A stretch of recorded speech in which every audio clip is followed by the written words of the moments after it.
Journée où il y a eu l'effusion du Saint-Esprit et où l'Église bien-aimée est en train de commémorer la présence du Saint-Esprit à travers son peuple. Lui, Allos Parakletos, l'avocat, le défenseur de son peuple, le consolateur, il est là ce matin dans nos cœurs. J'aimerais bien aimer que tu te laisses envelopper du Saint-Esprit. Oublie pour un moment tout ce que tu as laissé chez toi à la maison, mais concentre-toi devant sa présence.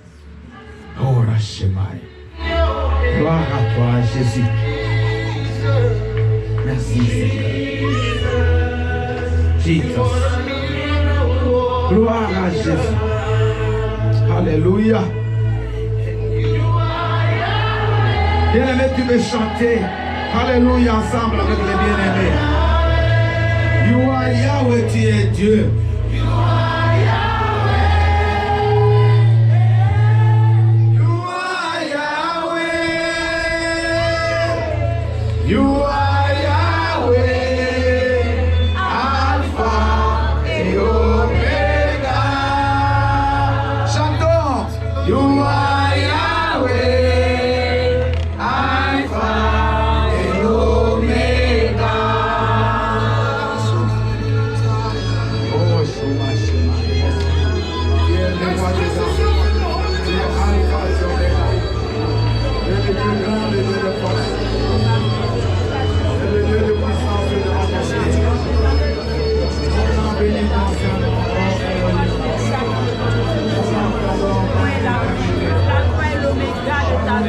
C'est moi qui tiens vos vies entre mes mains. C'est moi qui vous garde. C'est moi qui vous protège. C'est moi qui envoie mes anges à votre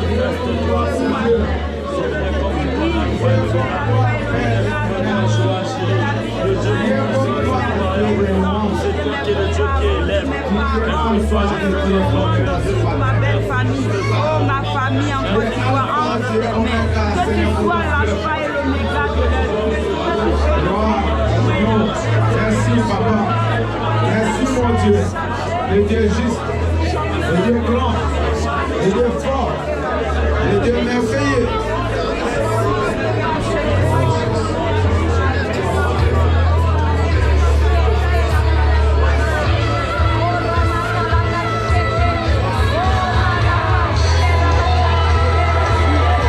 Gloire à Jésus.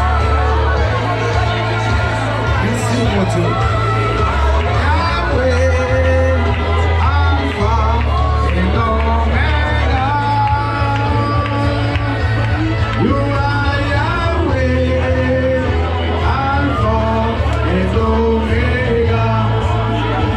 Jésus, you are Yahweh, Alpha et Omega. You are Yahweh, Alpha et Omega. He is Yahweh, Alpha et Omega. He is Yahweh.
signifie le commencement.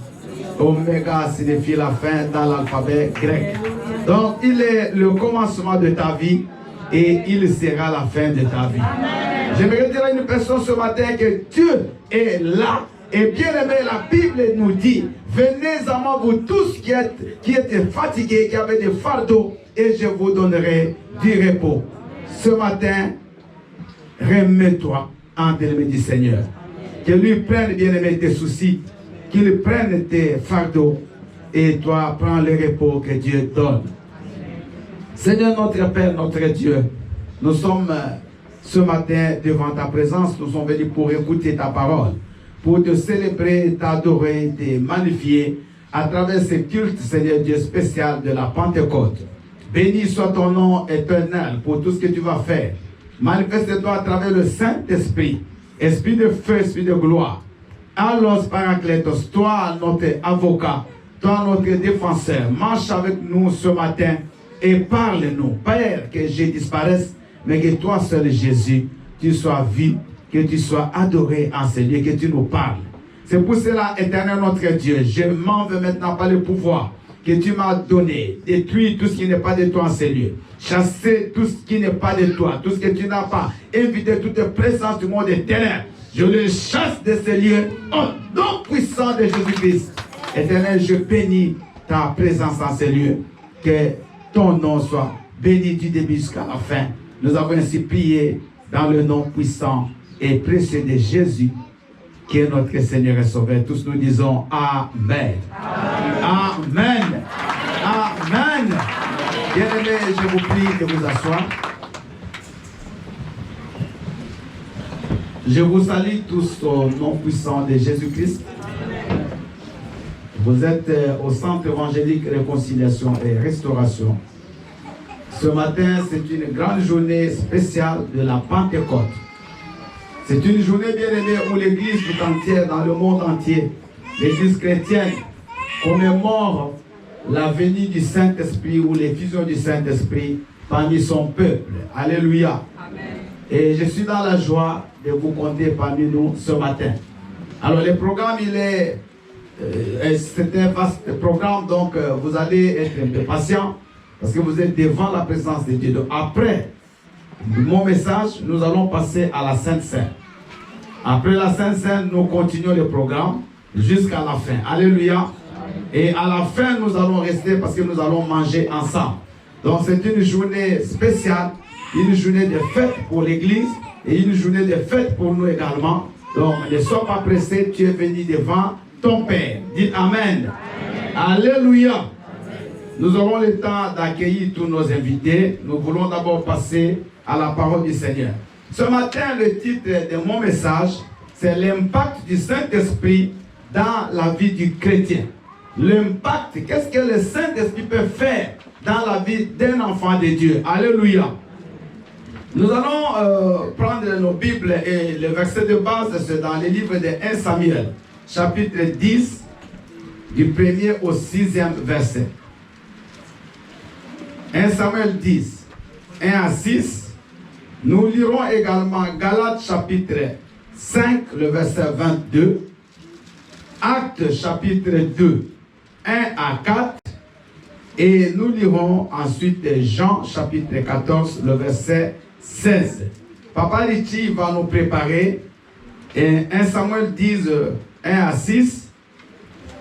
Maman Annick, tu nous liras s'il te plaît Actes des Apôtres chapitre 2, 1 à 4. Maman Hortense, toi tu vas nous préparer Galates chapitre 5, le verset 22. Et moi je lirai Jean 14, 5. Nous allons écouter rapidement les lectures avant que nous puissions écouter la parole du Seigneur. Alléluia, le peuple de Dieu. Nous lisons la parole de Jésus dans le livre de 1 Samuel 10 au verset 1 à 6 au nom de Jésus-Christ. Amen. Samuel prit une fiole d'huile qu'il répandit sur la tête de Saoul. Il le baisa et dit: L'Éternel ne t'a-t-il pas oint pour que tu sois le chef de son héritage? Aujourd'hui, après m'avoir quitté, tu trouveras 2 hommes près du sépulcre de Rachel, sur la frontière de Benjamin, à Télestage. Ils te diront, les ânesses que tu es allé chercher sont retrouvées. Et voici, ton père ne pense plus aux ânesses, mais il est en peine de vous, et dit, que dois-je faire au sujet de mon fils? De là, tu iras plus loin, et tu arriveras aux chênes de Tabor, où tu seras rencontré par 3 hommes montant vers Dieu à Bethel, et portant l'un 3 chevreaux, l'autre 3 gâteaux de pain, et l'autre 1 outre de vin. Ils te demanderont comment tu te portes, et ils te donneront 2 pains que tu recevras de leurs mains. Après cela, tu arriveras à Gibéa Elohim, où se trouve une garnison de Philistins. En entrant dans la ville, tu rencontreras une troupe de prophètes descendant du haut lieu, précédés du luth, du tabourin, de la flûte et de la harpe, et prophétisant eux-mêmes. Au verset 6, l'Esprit de l'Éternel te saisira. Tu prophétiseras avec eux, et tu seras changé en un autre homme. Parole du Seigneur. Amen. Est-ce qu'on peut acclamer la parole du Seigneur? Merci, Papa Luchi. Maman Annick va lire la 2e lecture. Je lis la parole de Dieu dans le livre des Actes des Apôtres au chapitre 2, au verset 1 à 4 au nom de Jésus-Christ. Amen. Le jour de la Pentecôte, ils étaient tous ensemble dans le même lieu. Tout à coup, il vint du ciel un bruit comme celui d'un vent impétueux. Et il remplit toute la maison où ils étaient assis. Des langues, semblables à des langues de feu, leur apparurent, séparées les unes des autres, et se posèrent sur chacun d'eux. Verset 4. Ils furent tous remplis du Saint-Esprit, et se mirent à parler en d'autres langues, selon que l'Esprit leur donnait de s'exprimer, parole du Seigneur. Merci beaucoup, Maman Nick. Nous allons passer à Maman Hortense. Alléluia, peuple de Dieu. Amen. Je lis la parole du Seigneur dans le livre de Galates 5, le verset 22, au nom de Jésus. Amen. Mais le fruit de l'Esprit, c'est l'amour, la joie, la paix, la patience, la bonté, la bénignité, la fidélité, la douceur, la tempérance, parole du Seigneur. Amen. Acclamons la parole du Seigneur. Je vais terminer avec Jean chapitre 14, le verset 16. Et moi, je prierai le Père, et il vous donnera un autre consolateur, afin qu'il demeure éternellement avec vous. Parole du Seigneur. Amen. Alléluia. Amen. Je ne peux pas aller dans l'historique de la Pentecôte, mais j'aimerais bien aimer rapidement vous situer la Pentecôte dans le Nouveau Testament. Après la résurrection de Jésus-Christ, il faut compter 50 jours. Vous voyez, Pentecôte, c'est Penta qui vient de 5 et 50. C'est-à-dire que la Pentecôte survient 50 jours après la résurrection de Jésus-Christ, après la Pâque. Alléluia. Et la Bible dit que ces jours-là, les apôtres, parce que Christ n'est plus avec eux physiquement, ils sont dans la peur. Ils ne savent pas quelle sera la réaction du peuple. Et ils ne comprennent même pas. Parce que Jésus-Christ, qui était leur garant, qui était bien aimé tout pour leur vie, il n'est plus là. Et ils se retrouvent comme abandonnés. Mais Jésus-Christ avait déjà dit dans le livre des Jean, nous avons lu, que je ne vous laisserai pas comme des orphelins, mais je vous enverrai un autre consolateur. C'est-à-dire, Je vous enverrai quelqu'un qui est capable de vous consoler, peut-être plus que moi. Mais cet autre-là, il sera comme moi-même. Dans la Bible, dans la version grecque, on l'appelle paraclet ou parakletos. Alléluia. Para, c'est-à-dire parallèle. Et kletos, c'était le conseiller, la personne qui accompagnait quelqu'un quand il devait aller devant le tribunal. On l'appelait le kletos. Donc, parakletos, c'est la personne qui marche à tes côtés, toujours dans la même direction que toi. Et c'est cette personne-là qui te défend quand tu es devant tes accusateurs. Et Jésus leur avait dit que je vous l'enverrai. Mais eux, ils étaient dans la paix. Ils ne savaient pas si c'était vrai ou faux. Et ce jour-là, bien aimés, ils étaient dans la chambre haute. Ils étaient environ 120 personnes. Et ils attendaient. Ils étaient dans la prière.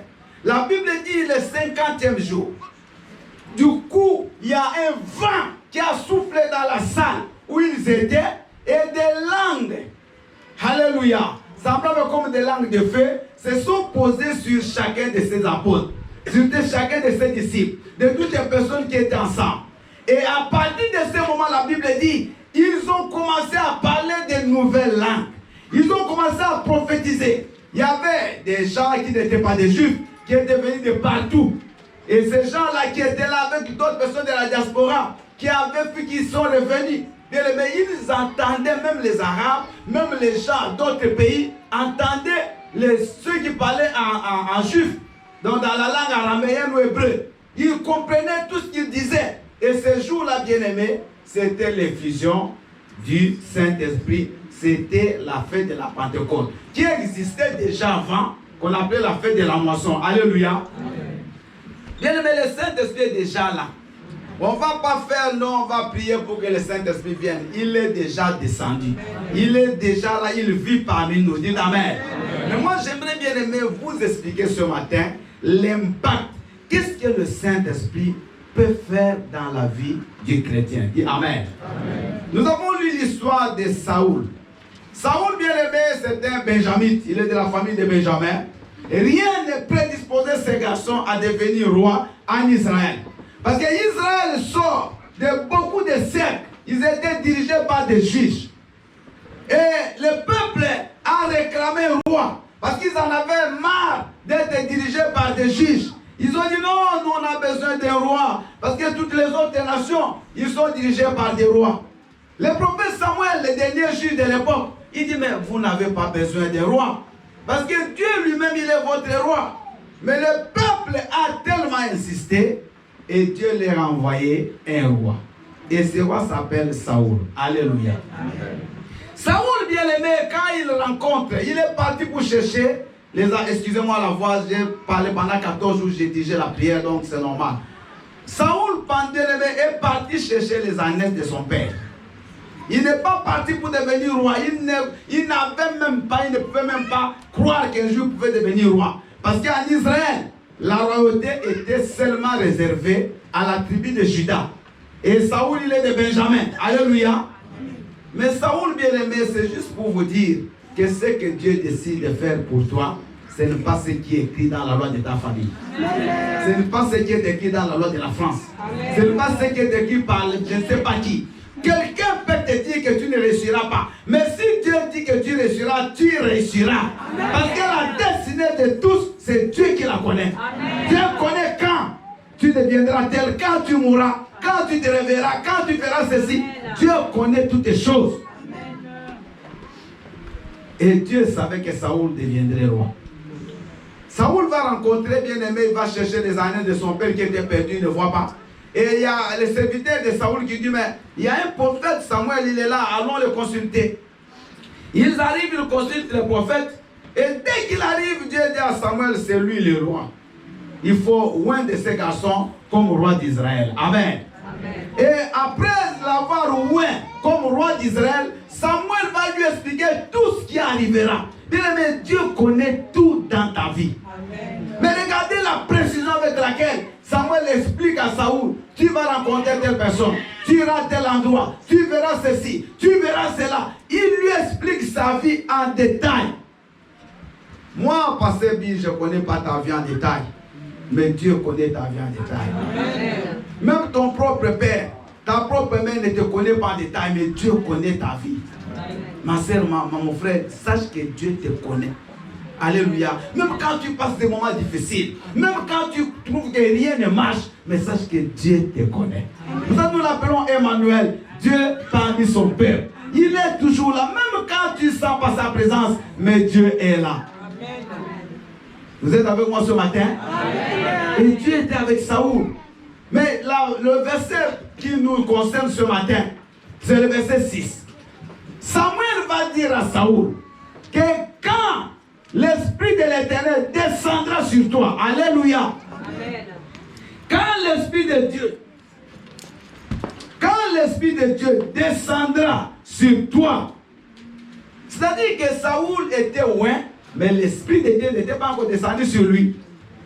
Vous comprenez? Nous avons voyé à certaines personnes, mais il vient à l'église, mais le Saint-Esprit n'est pas encore descendu dans sa vie, ne l'a pas encore touché, ne l'a pas encore rempli. Parce que si le Saint-Esprit te touche, des choses doivent changer. Amen. Amen. Amen. Samuel va dire à Saoul que quand l'Esprit de l'Éternel te saisira, tu prophétiseras. C'est la première chose, acclame le Seigneur. Papa John, vous pouvez augmenter mon volume? Quand l'Esprit du Seigneur te saisira, la première chose, tu dois prophétiser. Amen. Mais prophétiser ne signifie pas commencer à dire les choses des gens. Mais prophétiser, c'est-à-dire faire des déclarations. Parler des choses importantes. Dire des choses que tu veux que ça arrive dans ta vie. C'est ça, prophétiser, faire des déclarations. Un enfant de Dieu doit changer sa façon de parler. Quand vous regardez dans le livre de Marc chapitre 16, à partir du verset 16, la Bible dit, voici les signes, les prodiges et les miracles qui accompagneront ceux qui croiront. Ils feront des miracles, ils toucheront les serpents, rien ne les fera du mal, ils peuvent même boire des breuvages mortels. Ils ne vont pas mourir, ils vont chasser les démons. La Bible dit, ils parleront de nouvelles langues. C'est un miracle qui vient de quelqu'un qui a le Saint-Esprit. Quand le Saint-Esprit vient dans ta vie, tu dois changer ta façon de parler. Quand vous voyez quelqu'un qui ne parle que bien de négatif, il n'a pas le Saint-Esprit. Ce n'est pas ce que tu vois, bien aimé, qui est la réalité. Tu peux voir les choses qui ne sont pas bonnes, mais ce n'est pas ça, bien aimé, qui dit que c'est ce que Dieu veut pour toi. Mais dans ta bouche, il y a un pouvoir. Parce que la parole, c'est une sémence. Un enfant de Dieu rempli du Saint-Esprit, le premier miracle, c'est changer sa façon de parler. Amen. Comment tu parles de ta propre vie?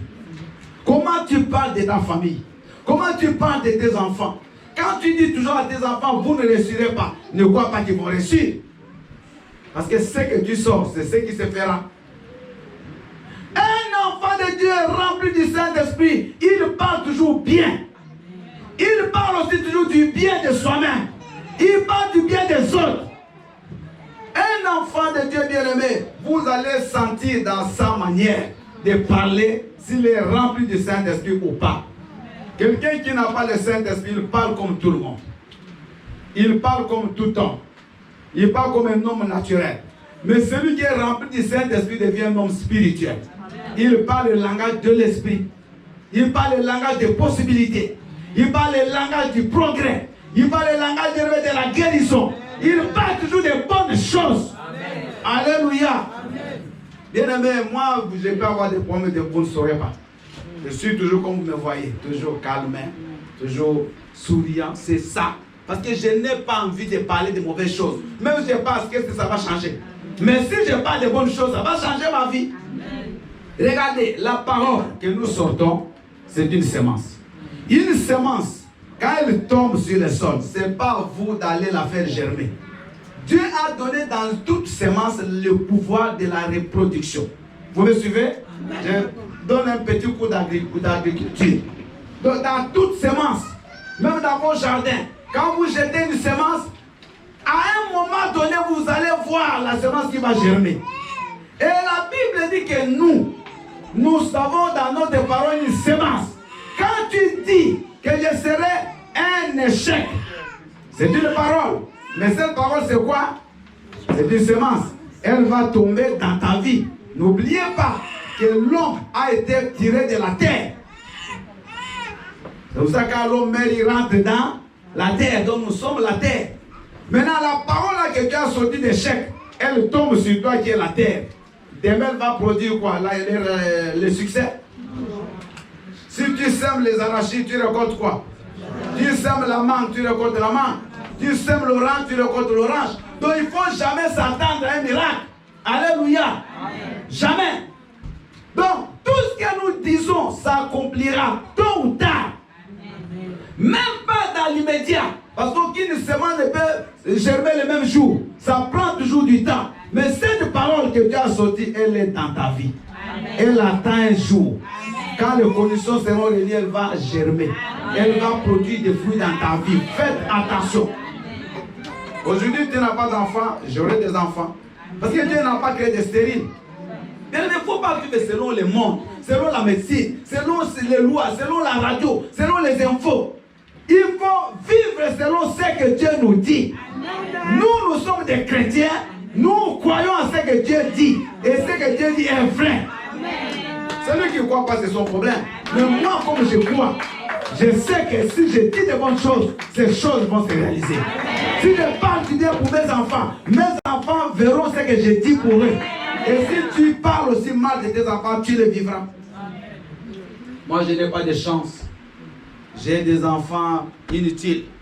Je ne sais pas comment ils sont venus dans mon ventre. Oui, tu ne sais pas. Ils seront inutiles. Ils seront comme tu l'as dit. Mais moi, mes enfants vont réussir. Moi, mes enfants vont diriger ce pays. Moi, mes enfants vont me... Bien le dire, ça ne te coûte rien. Parler, ce n'est pas l'argent. Tu ne payes rien pour parler. Alléluia. Donc, nous avons vu ici, bien aimé, la première chose qui doit venir dans la vie de quelqu'un qui a le Saint-Esprit, c'est de bien parler, c'est de prophétiser, de faire des déclarations, mais positives. D'accord? La deuxième chose, il dit, et tu seras changé en une nouvelle personne. Acclame le Seigneur. Bien-aimé, quand le Saint-Esprit vient dans ta vie, tu ne dois pas rester la même personne. Amen. Moi, je ne suis pas étonné de voir quelqu'un qui prie et qui change sa vie. Mais je suis étonné de voir quelqu'un qui prie, mais sa vie est restée la même. Vous m'avez compris? Amen. Je suis parti, je crois, vers le contraire. Donc, ce qui m'étonne, c'est de voir quelqu'un en Christ, quelqu'un qui s'appelle chrétien, mais sa vie ne change pas. Mais quand quelqu'un, sa vie change, je ne suis pas étonné parce que c'est ça qui doit se faire. Amen.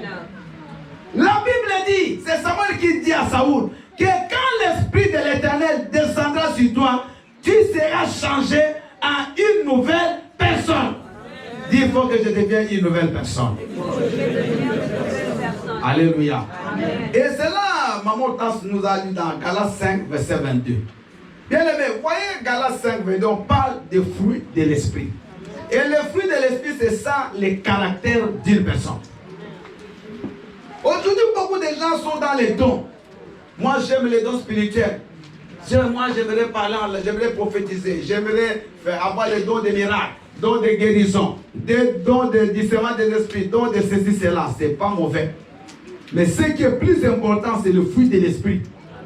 Les fruits de l'Esprit, c'est ça qui montre que cette personne a changé. Un enfant de Dieu, la première chose qu'on doit voir dans sa vie, c'est l'amour. L'amour, c'est un fruit de l'Esprit qui montre que le Saint-Esprit vit en toi. Alléluia. Mais quelqu'un qui n'a pas le Saint-Esprit ne peut pas aimer. L'amour. J'ai écrit ça au tableau.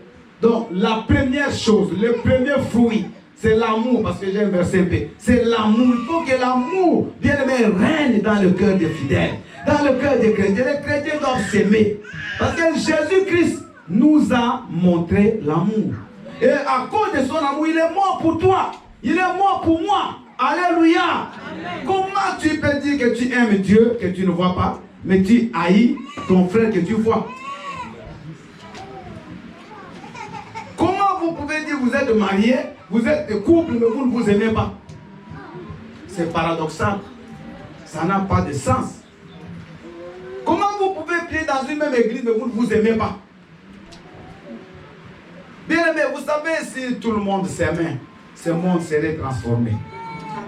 Le monde ne serait pas ce qu'il est.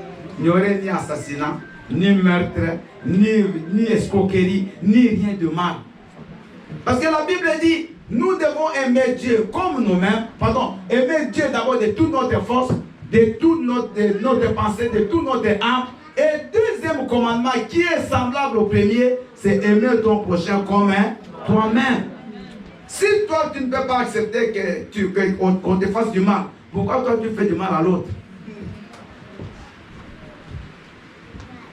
La Bible dit que Jésus est venu dans ce monde afin que tous nous puissions être sauvés. Mais pour cela, il a d'abord donné sa vie. Il a tellement aimé le monde, il a donné sa vie. Quand tu aimes, tu dois donner.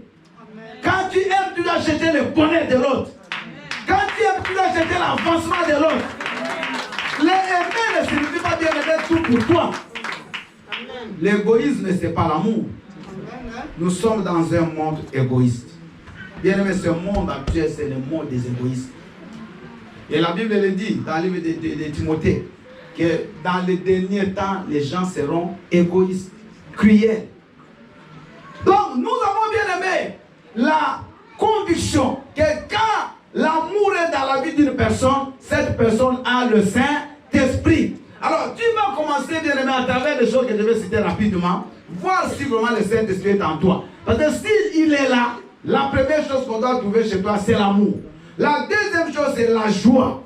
Dis Amen. Amen. La Bible dit, soyez toujours joyeux. Je le répète, soyez dans les livres des Thessaloniciens. L'apôtre Paul nous appelle à la joie. Un enfant de Dieu n'a pas la joie seulement quand il a son compte bancaire rempli ou quand il vient d'acheter une nouvelle voiture. Non, tu es toujours joyeux. Amen. La joie, c'est un fruit de l'esprit. La joie, c'est les caractéristiques d'un enfant de Dieu. Un enfant de Dieu, quand tu le vois, il est toujours joyeux. Amen. Parce que je suis dans la joie, parce que Christ est en moi. Parce que j'ai déjà le salut. Bien aimé, dans ce monde, on aura toujours des difficultés, que tu sois chrétien ou païen. Aujourd'hui, tu peux avoir une blessure, demain, il y aura un problème, mais la joie d'être sauvé, ça ne peut pas te quitter. Amen. Montre la joie, vis la joie. Bien aimé, ça, c'est le Saint-Esprit qui le fait. Cherche la joie. Ne sois pas quelqu'un toujours, bien aimé, rempli d'amertume, toujours triste, toujours dégoûté de la vie. Tu parles, tu ne sais pas quoi. Donc tu ne souris même jamais. Toujours. Ça va. Même les réponses que disent les gens, ça dit qu'ils n'ont même pas envie de venir pour des saluer demain. Ça va, maman? Tu as dit quoi? On t'a dit quelque chose? Sois joyeux. Sois gentil. Amen. Alléluia. Amen. La paix. Vous savez, la paix, ce n'est pas quelque chose qu'on va aller chercher par la boisson, on va aller chercher par la cigarette, on va chercher par la drogue. Non. La paix, elle vient de Christ. Amen. Parce que les gens qui croient qu'après avoir bu, ils se saoulent, la paix viendra. Après, quand la boisson passe, les mêmes problèmes reviennent. La paix, c'est Jésus qui la donne. Un enfant de Dieu doit vivre la paix et être aussi en paix avec tous les autres. La Bible dit, si cela dépend de vous, soyez en paix avec tous les hommes. Alléluia. Faites un effort de ne pas avoir de problème avec les gens. Arrangez quand il y a un problème. Les problèmes viendront, mais cherche la paix. Amen. Vis en paix avec toi-même et tu vivras en paix avec les autres. Parce que la paix doit d'abord commencer chez toi, dans ta maison. Vous le couple, est-ce que vous êtes en paix? Si les parents ne sont pas en paix, les enfants ne seront jamais en paix. Et les enfants qui ne sont pas en paix à l'école ne seront pas en paix avec les autres enfants. Donc c'est une chaîne. Tu n'es pas en paix chez toi, au travail, tu ne seras pas en paix avec les gens. Soyons en paix. Troisième, quatrième chose, la patience. Dis Amen. Amen. Quand tu n'es pas patient, c'est-à-dire tu n'as pas le Saint-Esprit. Bien aimé, la patience, ça dit attendre jusqu'à ce que le Seigneur fera quoi? Il te répond. Attendre jusqu'à ce que tu recevras ta bénédiction. Attendre jusqu'à ce que tu recevras ta bénédiction. Bien aimé, attendre jusqu'à ce que le Seigneur te visite pour que tu te maries. Tu as 15 ans. Tous les jours, quand tu entres, je ne sais pas, dans les réseaux sociaux, tu ne cherches que les hommes. Mais attends, jeune fille, jeune garçon, attends. Maman, si ce n'est pas encore arrivé, attends. Alléluia. Amen. Même la grossesse, quand elle commence, il faut attendre au moins 9 mois, non? Tu ne vas pas leur dire au médecin, mais je suis fatigué, enlève l'enfant. Il faut attendre. Toutes choses, bien aimées, quand Dieu te promet, ça viendra. Amen. Mais Dieu ne donne ni avant, ni après. Il donne au temps convenable. Au temps convenable. Les gens sont pressés. Comme nous sommes dans le monde de la vitesse, bien aimé, tout le monde veut avoir toutes choses le même jour. Aujourd'hui, tu as mis ton CV, tu veux déjà que demain tu commences à travailler. Tu commences les études aujourd'hui, tu veux déjà avoir les diplômes. Ça, vous voyez, il y a beaucoup de gens qui trichent, qui achètent des diplômes, qui font beaucoup de choses parce qu'ils ne veulent pas patienter. Vous avez bien aimé, vous venez de vous marier, vous n'avez pas une situation. Attends. Amen. Patiente. Amen. Demain, tu ne sais pas. Amen, papa. Alléluia. Amen. Ah, cet homme, lui, il est sans effet. Ça, c'est un homme pour moi. Ah. Tu connais ce qui sera demain? Amen. Alléluia. Amen. Non, pas celui-là. Moi, mon père m'avait dit qu'il faut que j'épouse un enfant de ministre. Où est-ce qu'ils sont? Il faut pas les chercher. Alléluia. Bien-aimé, attends. Sois patient dans la vie. Amen. La patience est le fruit du Saint-Esprit. Et quand tu es patient, tu vas manger le fruit qui sera mûr. Moi, j'ai étudié à l'internat. Nous étions à côté du couvent des prêtres. Parce que mes enseignants étaient des prêtres jésuites. Bien aimés. Et ils avaient des vergers, ils avaient des orangers, ils avaient tous les fruits. Nous aussi, on les avait à l'école. C'était juste à côté. Et quand, par exemple, les mangues ou les oranges commençaient à germer, ou quand ils commençaient à devenir verts là, nous, les élèves, on commençait déjà à accueillir, à jeter le bien. On mangeait des mangues qui étaient bien aimées, aigres, qui n'étaient pas bonnes dans la bouche. Mais de l'autre côté, chez les prêtres, les mangues vont mûrir, ça commence à tomber sec. Les oranges, ça mûrit, ça tombe sec. Et après, nous, on allait voler leurs oranges et leurs mangues. Quand tu manges la mangue des prêtres bien aimés, tu as envie de rester là-bas. Alléluia. Bien aimé, il faut attendre. Dieu te bénira au temps convenable. Amen. N'envie pas les autres. Oh non, mais pourquoi lui il a déjà aimé bien, mais tu ne connais pas son histoire. Aujourd'hui, il a reçu quelque chose, mais tu ne sais pas combien de temps il a attendu. Alléluia. Tu viens d'arriver en France, tu veux déjà devenir français. Tu veux déjà avoir 10 ans. Il y a des gens qui l'ont eu après 20 ans. Toi, tu n'as même pas fait 2 mois. Bien aimé, sois calme. Alléluia. Toutes choses arriveront au temps convenable. Tu vas démarrer au temps convenable. Tu travailleras au temps convenable. Tu auras tout ce dont tu as besoin au temps convenable. Bien aimé, la patience aujourd'hui, l'impatience a fait que beaucoup de mariages se sont brisés. Tellement ça n'arrive pas. Non, je ne peux plus attendre. Là où tu vas aller, tu reprends à zéro. Vous voyez pas? Vous allez reprendre à zéro 10 fois, 20 fois. Reste là. Et bien aimé, au temps convenable, le Seigneur te visitera. Amen. Ça, c'est un fruit très important pour un chrétien. Quand tu fais des affaires, attends. Tu as acheté des marchandises, tu as vendu. Bien aimé, ce n'est pas le même jour que tu deviens millionnaire. Même ceux qui sont devenus aujourd'hui millionnaires, ils ont beaucoup d'argent. Bien aimé, s'ils vous racontent leur histoire, des fois vous serez étonnés. Alléluia. Alléluia. Il y a des gens aujourd'hui, ils ont beaucoup d'argent, ils ont commencé avec 100 euros. 100. Aujourd'hui, ils ont des magasins. Mais il y a d'autres qui commencent avec 10 000. Aujourd'hui, ils n'ont rien. Donc, dans la vie, apprends à être patient. Dis, Seigneur, donne-moi la patience. J'aimerais que tout le monde répète. Seigneur, donne-moi la patience. Amen. La bonté, c'est-à-dire c'est faire de bonnes choses. La bonté, la malignité qui est la bienveillance, c'est presque la même chose. C'est-à-dire être bon avec les gens, faire du bien également aux gens. Surtout la bienveillance, elle a plus trait à l'hospitalité. Donc à donner aux gens des choses matérielles, à faire des dons aux autres. C'est ça plus la bienveillance. Il y a des gens bien aimés, ils ont la facilité de faire du bien aux autres, de donner des choses. Quelqu'un n'a pas de chemise, toi tu peux lui donner une chemise. Toi tu en as faim. Toi tu as beaucoup de choses, il y a quelqu'un qui manque, tu peux lui donner. C'est ça la bienveillance. Alléluia. Est-ce que vous me suivez? Amen. Parce qu'il y a beaucoup de gens qui prient, mais ils sont, je ne sais pas comment les qualifier. Ils préfèrent même jeter que donner aux autres. Soyons bienveillants. Et vous savez, dans la Bible, on parle d'une dame qui s'appelait Tabitha, Dorcas. Elle était décédée, mais quand elle est morte, les gens n'ont pas voulu l'enterrer.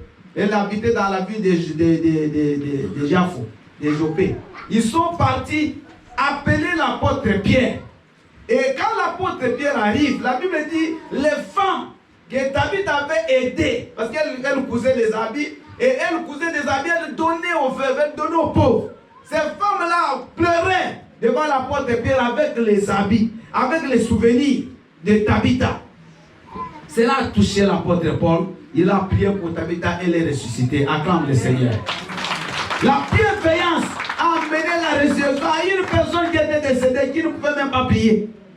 Bien aimé, le bien que tu fais, même si tu n'es pas là, ça continuera à crier pour toi. Peut-être pas toi, mais tes enfants, un jour peuvent bénéficier de tout ce que tu as fait. Les biens ne meurent pas. Vous me suivez? Les biens ne meurent pas. La bienveillance. Bien, mais sois bienveillant.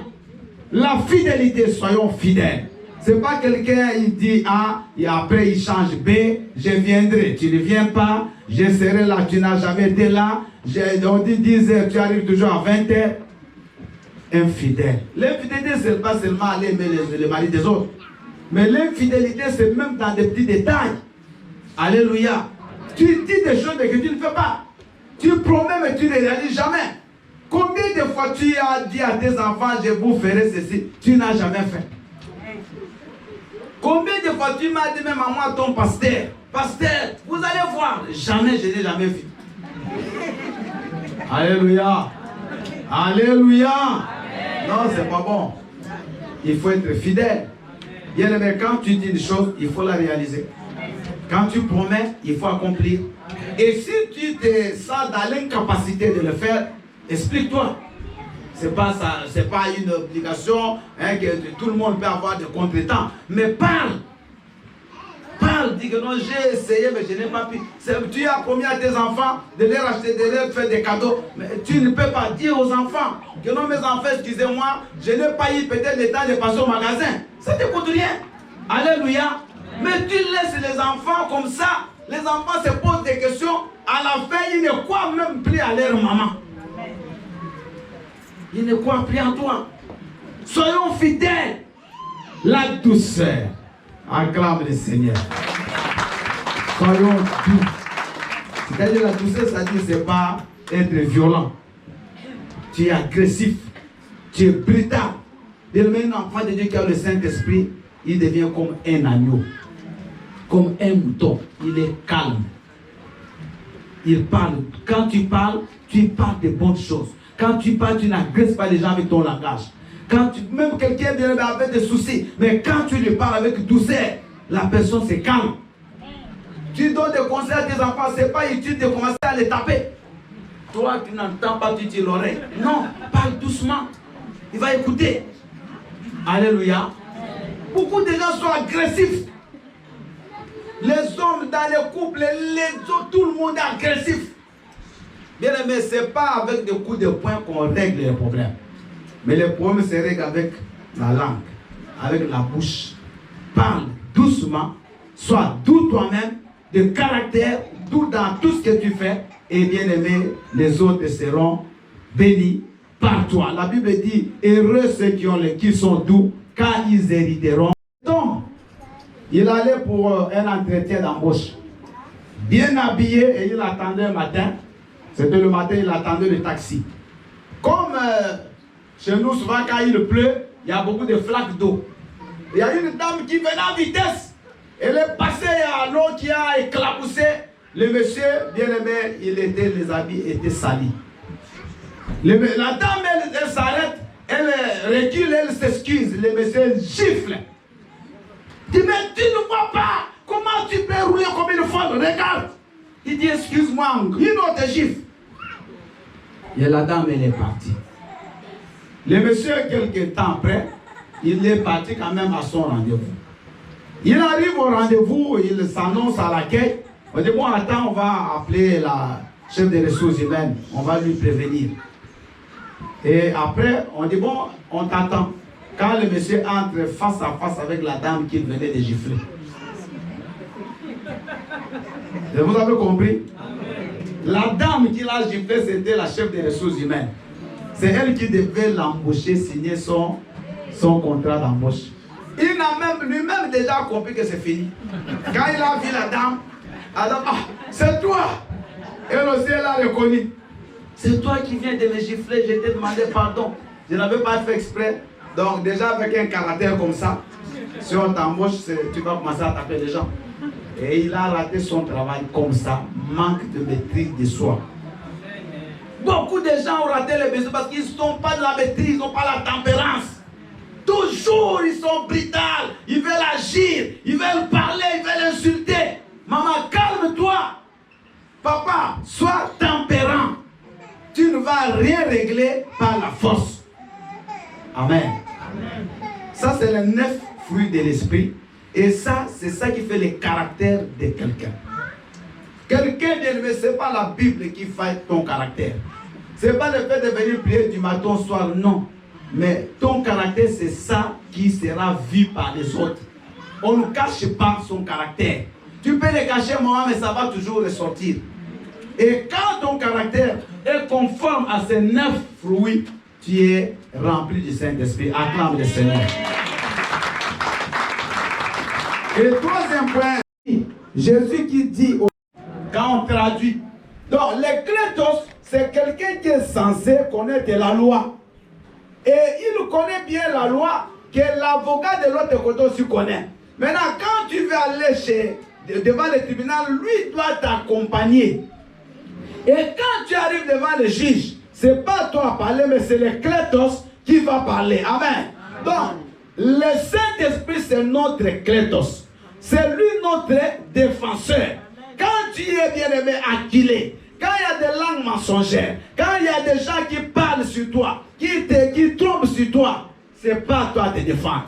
Mais il y a Allos Parakletos. Il y a le Saint-Esprit qui est ton avocat. Il est toujours avec toi. Il marche toujours avec toi. Il ne te laisse pas. Et la Bible dit dans Ésaïe 59, le verset 19, que même si l'ennemi vient comme un fleuve, l'Esprit de l'Éternel le mettra en fuite.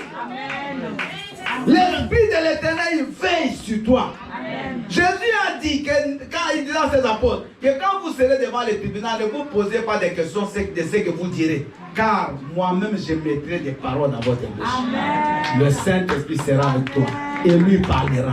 Mais même quand tu dors, il est là, il te défend. Amen. Même quand tu ne vois pas, il est à tes côtés. Amen. Lui ne t'abandonne pas, il ne te délaisse pas. Donc la Bible dit, le péché contre le Saint-Esprit, les blasphèmes, ce n'est pas pardonnable. Il est toujours avec toi. C'est lui qui prend ta défense.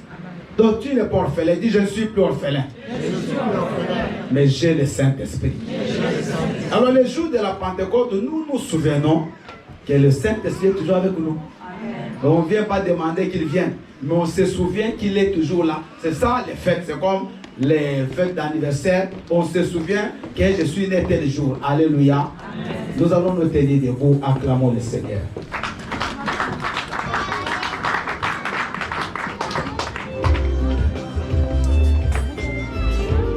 Bien aimés, nous voulons passer à la Sainte Seine.